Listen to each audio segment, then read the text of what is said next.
Peradilan kasus kematian Prada Luki Namo dianiaya seniornya menarik perhatian masyarakat Kupang, NTT. Dari tokoh agama, mahasiswa hingga warga mengikuti proses sidang yang digelar secara terbuka di Pengadilan Militer Kupang. Lantas apa harapan masyarakat NTT? Berikut liputan jurnalis Kompas TV Niputu Trisnanda, Citos Natun, dan juru kamera Roy Ilman dari Kupang, Nusa Tenggara Timur. Kematian Prada Luki Namo menjadi sorotan, saudara. Bukan hanya oleh keluarga ataupun kerabat terdekatnya, tapi seluruh masyarakat. Lantas apa harapan yang ditaruh oleh masyarakat dalam proses hukum yang tengah berjalan? Ikuti saya.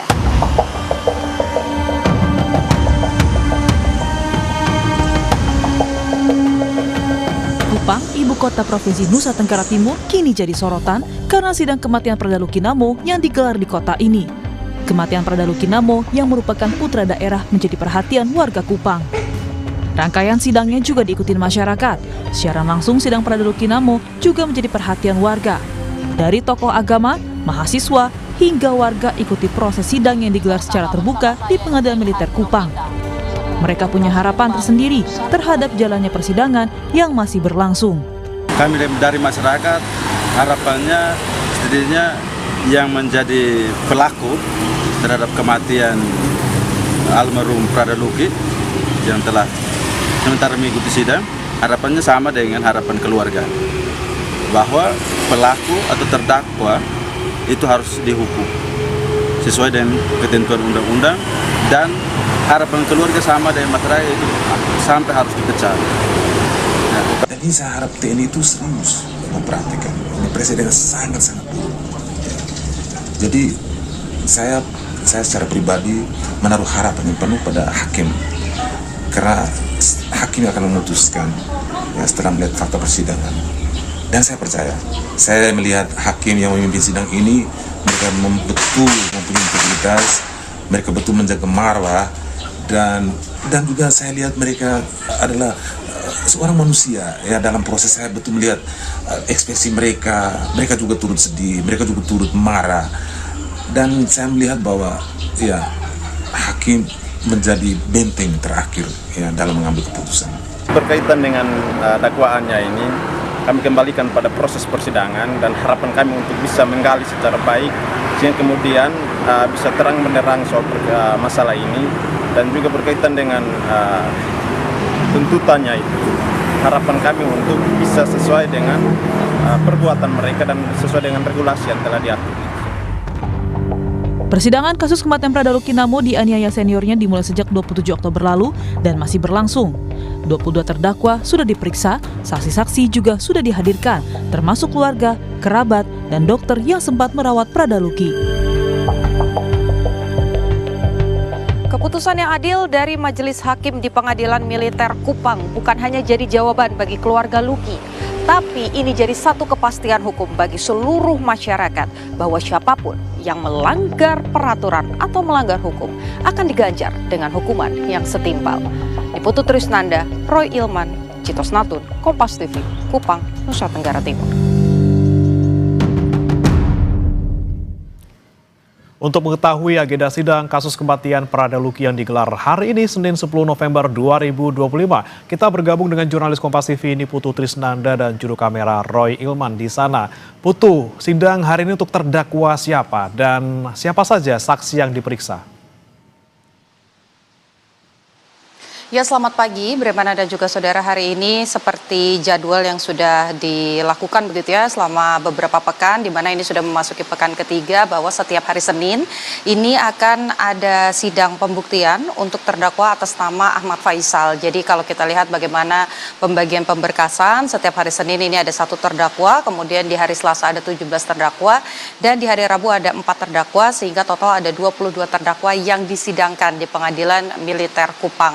Nah, hari ini rencananya ada saksi yang pada pekan lalu ini belum hadir ke muka sidang dan juga belum memberikan keterangan kepada majelis hakim, yakni 2 dokter dari RSUD Air Ramona GKO yang di mana 2 dokter ini sempat menangani Prada Luki Namo sebelum akhirnya dinyatakan meninggal dunia pada bulan Agustus. Jadi kalau kita lihat di jadwal hari ini ada Dr. Kandida Bibiana Uga yang sebetulnya ini sudah memberikan keterangan, tapi untuk terdakwa yang lain, ini untuk 17 terdakwa dan juga juga 4 terdakwa. Sementara untuk terdakwa atas nama Ahmad Faisal ini belum memberikan keterangan sehingga kembali dihadirkan ke ruang sidang, tapi karena memang jaraknya yang cukup jauh begitu dan juga yang bersangkutan atau dokter ini masih bertugas di Airamo, sehingga nanti proses persidangan dan juga mendengarkan keterangan saksi ini akan dilakukan secara daring. Kemudian yang kedua, ini ada Dr. Gede Rastu Adi Maharta. Ini merupakan dokter yang merawat begitu ya Pradaluki Namo pada saat dirawat inap dan juga pada proses ketika Pradaluki ini sudah mulai masuk ke ICU. Jadi 2 dokter ini akan kembali dihadirkan ke ruang sidang, tapi untuk terdakwa yang berbeda yaitu Ahmad Faisal. Sebelumnya untuk Ahmad Faisal sendiri ini sebetulnya sudah ada beberapa saksi yang dihadirkan seperti dari pihak keluarga, kemudian juga ada beberapa anggota TNI yang dihadirkan ke muka sidang.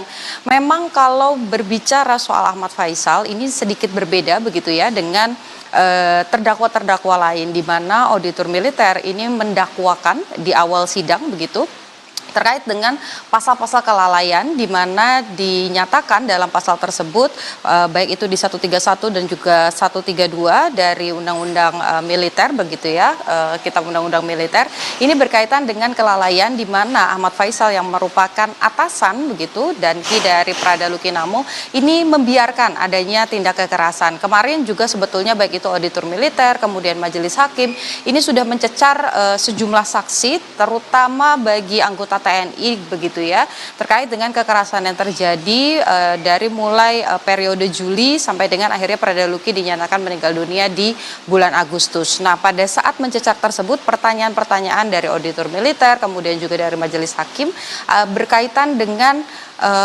mengapa pada saat kekerasan terjadi begitu ya dan dilakukan oleh para terdakwa ini tidak ada pihak yang menghentikan. Salah satunya adalah Ahmad Faisal yang memiliki tanggung jawab kepada anak buahnya termasuk juga Pradaluki Namo yang baru bertugas atau berdinas di batalion tersebut selama 1 bulan begitu. Jadi pasalnya sedikit berbeda tapi ancaman hukumannya kurang lebih sama, yaitu 9 tahun kurungan penjara. Tapi kembali lagi karena proses pembuktian ini masih berjalan, saksi-saksi masih terus dihadirkan, masih nanti ada lagi di pekan selanjutnya akan mendengarkan keterangan terdakwa, maka majelis hakim masih punya waktu yang juga cukup panjang untuk menimbang apakah hukuman tersebut pantas atau tidak untuk terdakwa ini. Karena kalau kita lihat begitu ya, bukan hanya di ruang sidang saja, bukan hanya di pengadilan militer saja, tapi ini menjadi sorotan begitu ya, baik dari pihak keluarga, kerabat, dan juga masyarakat secara luas di daerah Kupang. Di mana kemarin keluarga meminta bahwa hukuman yang layak adalah hukuman seumur hidup atau bahkan hukuman mati. Kemudian juga para terdakwa yang dianggap melakukan tindakan kekerasan secara langsung dan juga memberikan perintah untuk memberikan atau melakukan kekerasan ini juga mendapatkan hukuman yang lebih berat daripada dakwaan di awal sidang oleh auditor militer. Kemudian juga masyarakat di satu sisi ini juga mengikuti begitu ya, karena proses peradilan ini digelar secara terbuka, dapat disaksikan oleh masyarakat umum, bukan hanya yang hadir di pengadilan saja tapi juga melalui media begitu, ada juga siaran langsung dari YouTube pengadilan militer, sehingga mereka punya harapan dengan adanya keputusan yang adil dari majelis hakim ini akan menjadi satu kepastian hukum bahwa siapapun yang melanggar peraturan maka akan mendapatkan hukuman yang setimpal, tidak peduli apa profesinya, tidak peduli apa jabatannya. Bagaimana? Kembali ke Anda. Baik, 2 saksi dokter RSUD Airamo dihadirkan untuk terdakwa Ahmad Faisal. Terima kasih Niputu Trisnanda dan juga juru kamera Roy Ilman dari Kupang, Nusa Tenggara Timur.